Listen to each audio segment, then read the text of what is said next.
ನೋಡಿ, ಸ್ಥಳೀಯವಾಗಿ ನಾವೇನೇ ಚರ್ಚೆ ಮಾಡಿದ್ರೂ ಸಹ ಇವತ್ತು ಜಾತ್ಯತೀತ ಜನತಾದಳ ಮಾಜಿ ಪ್ರಧಾನಮಂತ್ರಿಗಳಾಗಿರುವಂಥ ದೇವೇಗೌಡರಾಗಲಿ, ಮಾನ್ಯ HD ಕುಮಾರಸ್ವಾಮಿ ಅವರಾಗಲಿ, ನರೇಂದ್ರ ಮೋದಿಜಿಯವರ ಕೈಯನ್ನು ಬಲಪಡಿಸಬೇಕು ಅನ್ನುವ ನಿಟ್ಟಿನಲ್ಲಿ ಇವತ್ತು ನಮ್ಮ ಜೊತೆಲಿ ಸೇರಿರುವಂಥದ್ದು, NDA ಮೈತ್ರಿಕೂಟಕ್ಕೆ ಸೇರಿರುವಂಥದ್ದು. ಹಾಗಾಗಿ ಇವೆಲ್ಲವೂ ಸಹ ಸ್ಥಳೀಯವಾಗಿ ಏನು ನಿರ್ಧಾರ ಆಗಬೇಕು, ರಾಷ್ಟ್ರೀಯ ನಾಯಕರು ನಮ್ಮ ಜೊತೆಲೂ ಕೂಡ ಚರ್ಚೆ ಮಾಡಿ, JDS ಜೊತೆಲೂ ಚರ್ಚೆ ಮಾಡಿ ಅಂತಿಮವಾಗಿ ನಮ್ಮ ಎಲ್ಲ ವರಿಷ್ಠರು ತೀರ್ಮಾನವನ್ನು ತೆಗೆದುಕೊಳ್ತಾರೆ.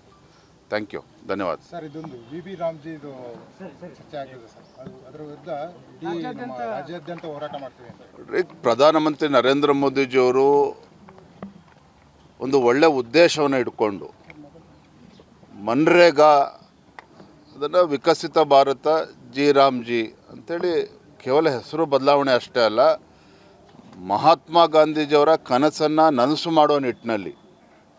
ಯಾಕೆಂತ ಹೇಳಿದರೆ ಗಾಂಧೀಜಿಯವರ ಕನಸು ಗ್ರಾಮ ಸ್ವರಾಜ್ಯ, ಗ್ರಾಮಗಳು ಅಭಿವೃದ್ಧಿ ಆದಾಗ ಮಾತ್ರ ದೇಶ ಅಭಿವೃದ್ಧಿ ಆಗುತ್ತೆ ಅನ್ನೋ ಒಂದು ಚಿಂತನೆ ಮಹಾತ್ಮ ಗಾಂಧೀಜಿಯವ್ರದ್ದು.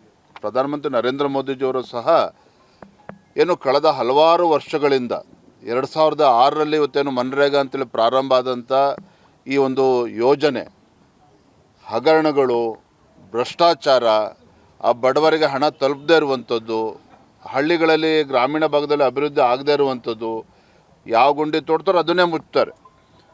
10 ಜನ ಕೆಲಸ ಮಾಡಿದರೆ ಕಾರ್ಮಿಕರು ಬಡವರು 100 ಜನ ಮಾಡಿದ್ದಾರೆ ಅಂತೇಳಿ ಲೂಟಿ ಮಾಡುವಂಥ ಕೆಲಸವೂ ಕೂಡ ನಡ್ಕೊಂಡು ಬಂದಿದೆ.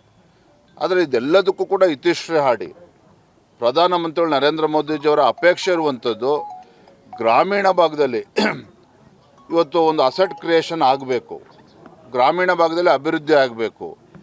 ಕೃಷಿ ಚಟುವಟಿಕೆ ನಡೆಯುವಂಥ ಸಂದರ್ಭದಲ್ಲಿ 60 ದಿನಗಳ ಕಾಲ ಇದಕ್ಕೆ ಅವಕಾಶ ನೀಡಿದ್ದಾನೆ. ಯಾಕಂದರೆ ರೈತರಿಗೆ ಅನಾನುಕೂಲ ಆಗ್ತದೆ. ಆ ಸಂದರ್ಭದಲ್ಲಿ ರೈತಾಪಿ ವರ್ಗಕ್ಕೆ ಅನುಕೂಲ ಆಗಬೇಕು ಅಂತೇಳಿ ಆ ಸಂದರ್ಭದಲ್ಲಿ ರಜೆಯನ್ನು ಕೊಟ್ಟಿದ್ದಾರೆ ವಿನಃ ಹಿಂದೆ ಯಾವ ಪದ್ಧತಿ ಇತ್ತು, ಗ್ರಾಮ ಪಂಚಾಯತಿ ಮಟ್ಟದಲ್ಲೇ ತೀರ್ಮಾನಗಳು ಆಗ್ತಾಯಿತ್ತು. ಈಗಲೂ ಕೂಡ ಮುಂದಿನ ದಿನಗಳಲ್ಲೂ ಕೂಡ ಅದೇ ಆಗುವಂಥದ್ದು. ಆದರೆ ಕಾಂಗ್ರೆಸ್ ಪಕ್ಷ ಇವತ್ತು ಸಿದ್ದರಾಮಯ್ಯನವರು, ರಾಹುಲ್ ಗಾಂಧಿಯವರು ಇದನ್ನೇ ಅಪಪ್ರಚಾರ ಮಾಡಿಕೊಂಡು, ಯಾಕೆ ಅಂತ ಹೇಳಿದ್ರೆ ಇವತ್ತು ರಾಜ್ಯದಲ್ಲಿ ಕಾಂಗ್ರೆಸ್ ಬಗ್ಗೆ ಜನರ ವಿಶ್ವಾಸ ಹೊರಟೋಗಿದೆ.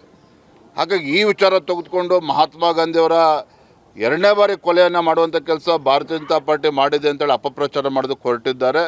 ಇದಕ್ಕೆ ಭಾರತೀಯ ಜನತಾ ಪಾರ್ಟಿ ರಾಜ್ಯದ ಎಲ್ಲ ತಾಲೂಕು ಕೇಂದ್ರಗಳಲ್ಲಿ ಮತ್ತು ಗ್ರಾಮೀಣ ಭಾಗದಲ್ಲೂ ಕೂಡ ಇದನ್ನು ಜಾಗೃತಿ ಮೂಡಿಸುವಂಥ ಕೆಲಸ ನಾವು ಮಾಡ್ತೇವೆ ಬರೋಂಥ ದಿನಗಳಲ್ಲಿ.